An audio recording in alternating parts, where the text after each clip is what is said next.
Witajcie na kanale Absolutnie Queen.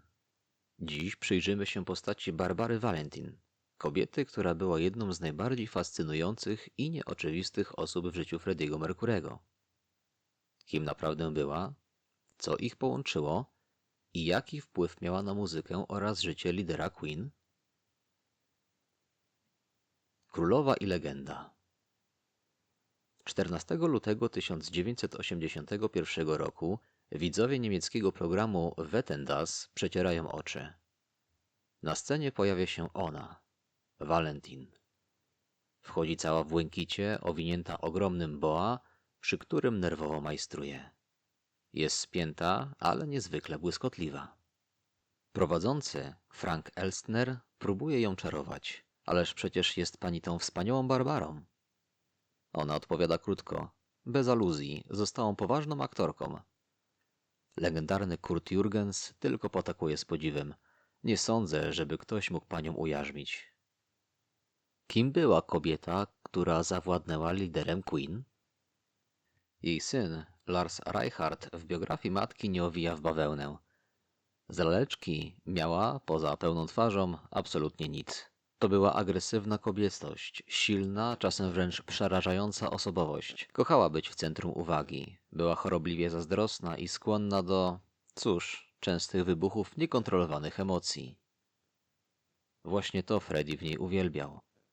Zanim jednak ich drogi się przecięły, Barbara, a właściwie Ursula Ledersteger, przebyła długą drogę z austriackiej prowincji do Monachium. Nazywano ją niemiecką Jane Mansfield. Grała u wielkich mistrzów jak Fassbinder czy Skolimowski, ale nie gardziła kinem klasy B. Jej rola w kultowym horrorze Horror Pajęczej Wyspy przeszła do historii. Co ciekawe, dla fanów Queen Barbara miała też epizod muzyczny. W 1966 roku nagrała utwór Dreh dich nicht Monsieur. Choć rytmicznie przypomina on Crazy Little Thing Called Love, to raczej czysty przypadek.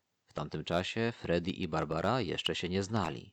Nicht Monsieur, Monsieur, frag nicht warum, Monsieur, Monsieur. Kiedy w końcu się spotkali, jej gwiazda już nieco przygasła.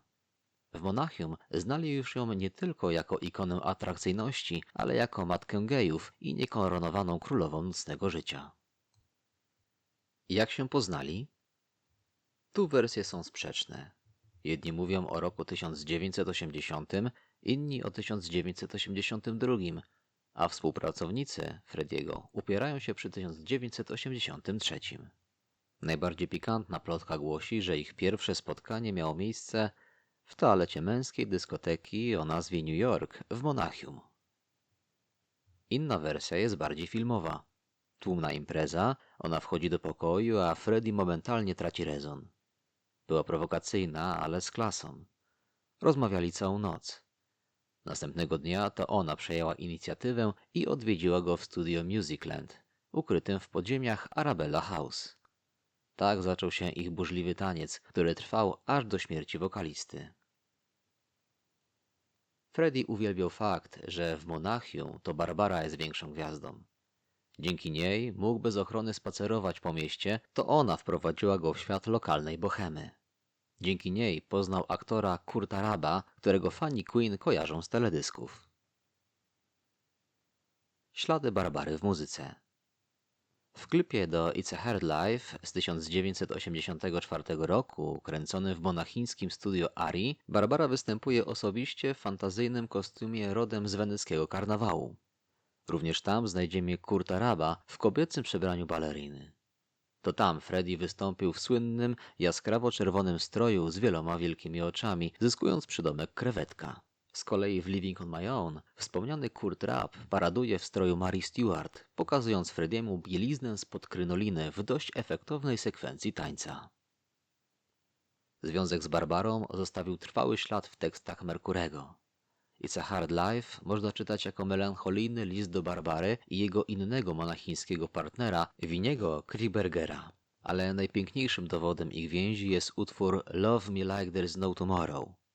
Inspiracją mógł być wspólny wieczór na kanapie, gdy oglądali czarno-biały film z 1961 roku, zatytułowany Kiss Mich als Gibbs Kane Morgan, po angielsku przetłumaczony jako Festival Girls. Oryginalny tytuł filmu stał się tytułem piosenki, hołdu dla jego monachińskiej przyjaciółki.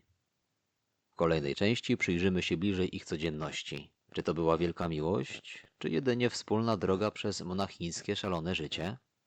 O tym już w kolejnym odcinku. Jeśli podobał Ci się ten materiał, zostaw subskrypcję, łapkę w górę i napisz w komentarzu, co o tym sądzisz. Udostępnij dalej, żeby więcej osób mogło poznać tę historię. Do zobaczenia w kolejnym odcinku na Absolutnie Queen.